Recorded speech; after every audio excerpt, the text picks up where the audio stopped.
Bones, can't you keep that thing quiet? Sorry, Jim. Doesn't like the cage.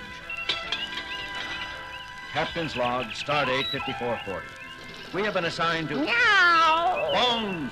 All right, Jim. I'll take it down to sick bay and house it with our experimental animals. Just remember, I was prepared to treat an ambassador, not to babysit an ill-tempered tabby. I understand, Bones. We're all upset about it. Yeoman, give me a hand with this, will you, please? Yes, sir. I confess, Captain, that for a change, I find myself empathizing with Dr. McCoy. This is a considerable disappointment. For me, too, Spock. Captain's log, stardate 5440. The Enterprise has been ordered to transport the pet Moauv of the Moavian ambassador from Centaurus base to his home world of Moauv. We are proceeding on course as rapidly as possible. Mr. Sulu. Captain? How long till orbit insertion around Moauv? Approximately 2 standard weeks, 6 hours, 30 minutes, sir. 2 weeks. They're moving a Starfleet cruiser from commission for 2 weeks just to pamper someone's pet. It does seem rather extraordinary, Captain. But then the Moavian situation is extremely delicate. At the moment, they are neutral. But since they lie near both the Federation and the Klingon Empire, it seems certain they will eventually ally themselves with one or the other. The Moavians are an advanced, logical people. Logical? You call the Moavian ambassador's concern over his pet logical? Logic and affection are not necessarily mutually exclusive, Captain. I speak from personal experience. I had a pet Sailot once that... Maybe so, Spock, but when you expect to play host to a full ambassador and find yourself carrying a cross between a nervous bobcat and a furry lizard... Kirk here. Jim, you were worried about this being a dull trip? What's happened, Bones? Yeoman Prentice and I were moving the Moauv into sick bay. We bumped into a wall making the turn, and apparently the Moauv panicked. We dropped the cage, and the blasted latch broke. The Moauv got out. Got out? All right. Where is it now? That's the trouble, Jim. We don't know. You know how timid it's been since the Moavian crew sent it aboard. The latch went and took off down the corridor like a shot. Let it get away, Doctor. Who's that? Spock? Listen, Spock, that thing's got claws as long as my middle finger. I'm a doctor, not an animal trainer. Not that we didn't try. Prentice took a dive at it. His arm should stop bleeding any minute now. The Horsehead Nebula, what next? Okay, Bones, stay where you are. Mr. Spock. Captain? Take a security crew or 2 down there. Use nets. We'll have an interstellar incident on our hands if that Moauv is hurt. Yes, Captain. Uhura, broadcast a warning for all hands to keep an eye out for the animal. Most of them have seen pictures of it. Seal all decks above and below sickbay. At least we can keep it in one area. Very good, Captain. Put me on the intercom. I'll do it myself. This is the captain speaking. The Moavian Moauv, the pet of the Moavian ambassador to the Federation, has escaped. It's loose somewhere near the sickbay. Yeoman Prentice has already been injured attempting to recapture it. I want no more such injuries. Anyone sighting the creature is to contact security immediately. Make no attempt to approach it. Kirk out. Where did you last see it, Doctor? Took the branch to the left, Spock. I don't think it went too far. It's probably cowering in a dark corner somewhere nearby, waiting for kindly old Spock to pick it up. Oh, Mr. Spock. Yes, Yeoman? See this arm? If you're going to pick it up, do it carefully. I'll meow. Remember that, Yeoman. Spock? Did I just hear you yowl? Yowl? Dr. McCoy, meow. Sure, I don't meow know what you're talking about. There! You did it again. Really, Doctor, I hardly think this is the time for levity. You with the nets, stand ready. Half of the group will scan each room while the rest of you block any exits. Clear? Aye, All right, sir. Yes, sir. Okay. Prentice, did you hear it too? Hear what? Is that so? You better pay more attention, Yeoman, or you'll never rise above. Good Hippocrates. Did I just growl at you, Prentice? Meow. Holy reaction. Me too. Captain, What is it, Lieutenant? I'm getting some very strange reports from sickbay level. In what way strange? Well, sir, there are several reports of fights breaking out among the crew. Fighting? Yes, sir, but that's not what's so peculiar. The voices of those reporting in, they tend to be I thought it might be static, but not on every channel. Tend to sound like snarling, sir. Easy, Lieutenant. Those kinds of reports can upset anyone. It's true, sir. They sound almost cat-like. Wait a second. Here's another one. Put it on the bridge speakers, Lieutenant.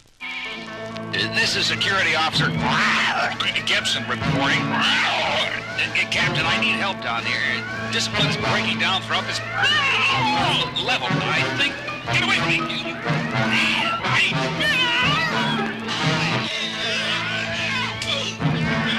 Gibson, this is the captain speaking. Report.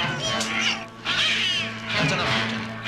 Monitoring all calls. Refer them to security. Aye, sir. What do you make of it, Mr. Sulu? I don't know, sir. I never heard anything quite like it. Lieutenant Uhura, locate Mr. Spock. I want to find out what's going on down. That won't be necessary, Captain. That you, Mr.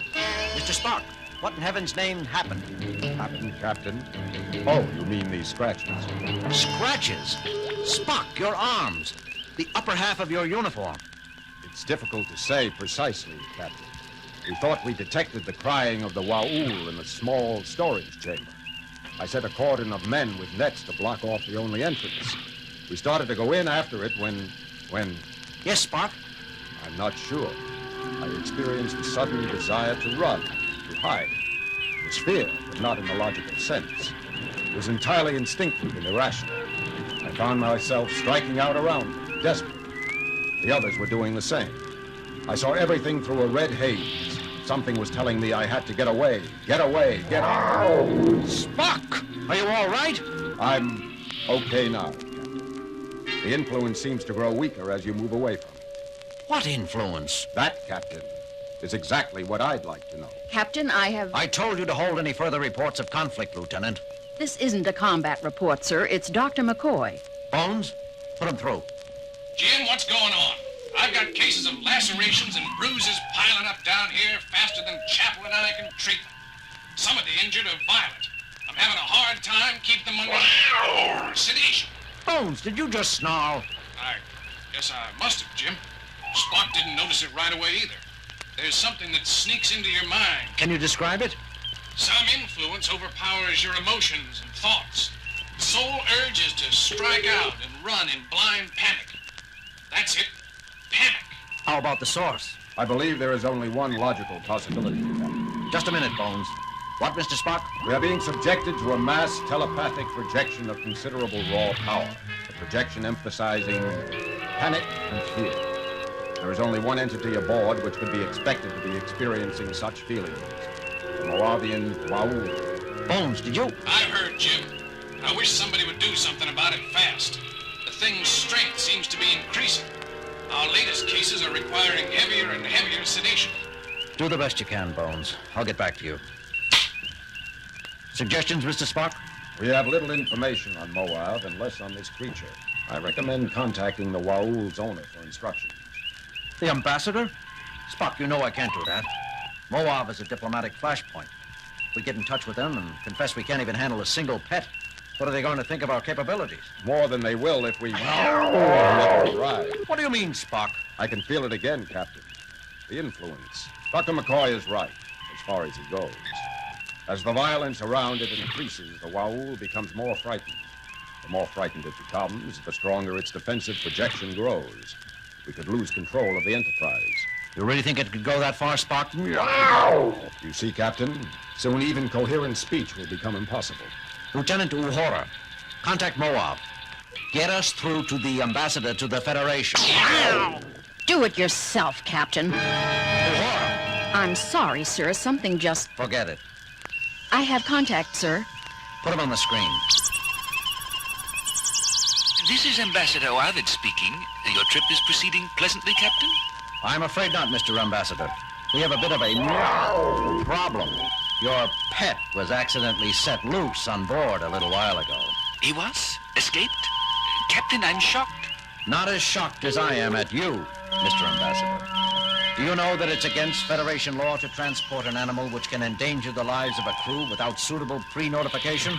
But, Captain Kirk, Ewas is no danger if he is kept in his cage and properly treated. You didn't plan all this then? Plan, Captain? I don't know what you mean. It would be an excellent way of testing our mental strength.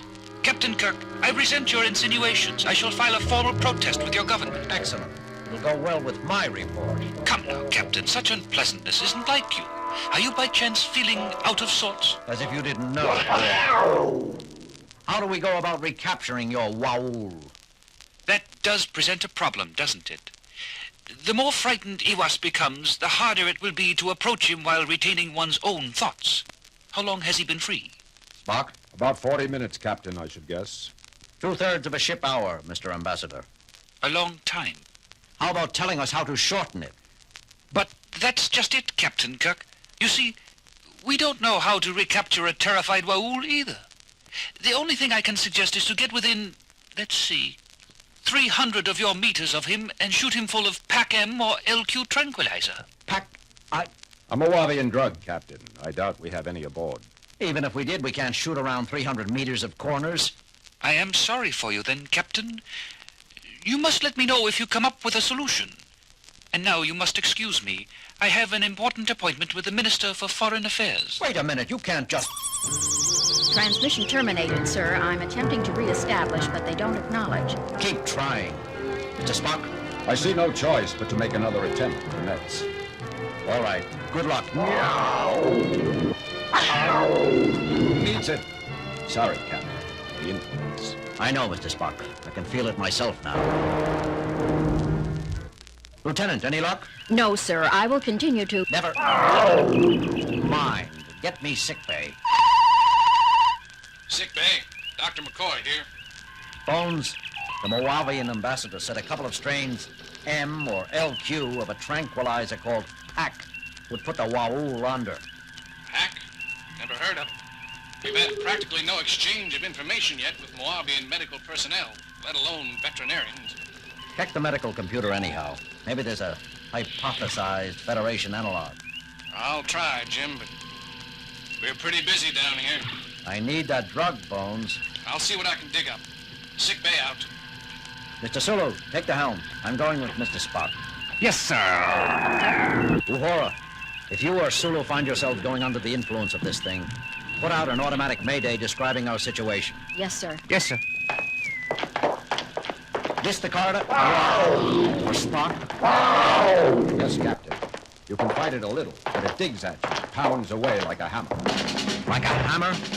Spock, I just had an urge to take a swing at you. I am experiencing similar leanings towards belligerent action, Captain. We should be nearing the Moauv's last known hiding place. It's now growing stronger, Mr. Spock. I can't... It's just sitting there, Spock. Yes, Captain. It's truly frightened. Just another few meters, Captain. Get it on yourself, Spock. Captain! Get away! Get away! Tear! Kill!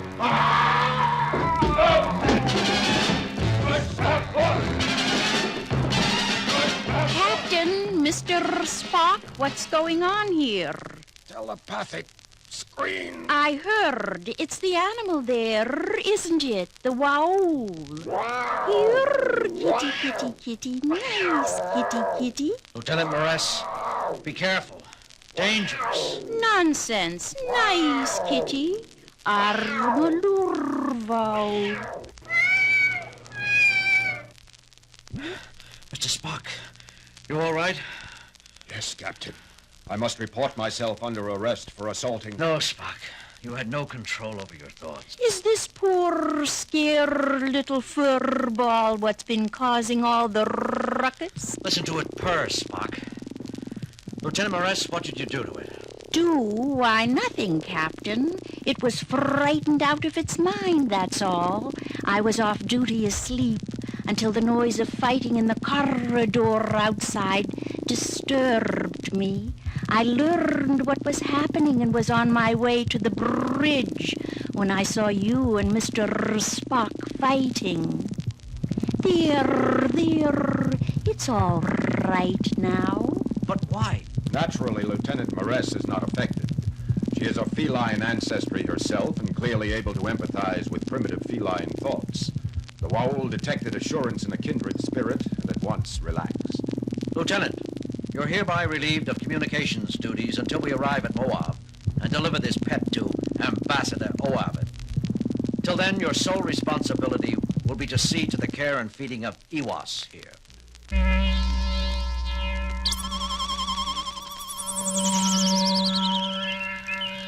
Captain, have you managed to... Iwas is safe and content, Mr. Ambassador. Lieutenant Moress, one of our communications officers, is a Cation. She was able to calm it instantly. Excellent news, Captain. Having a crew comprised of many races is a definite advantage. It speaks well of your Federation. I'm looking forward to meeting you on your arrival.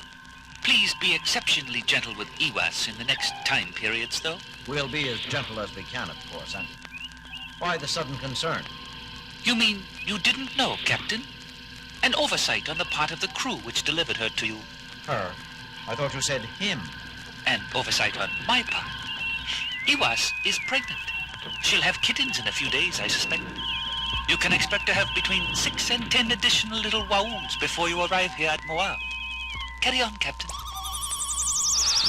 Mr. Spock, inform Lieutenant Moress she's about to become a mother. Inform Dr. McCoy also. And tell him to be careful during delivery. We wouldn't want either mother or children to get frightened, would we? No, Captain. Wow.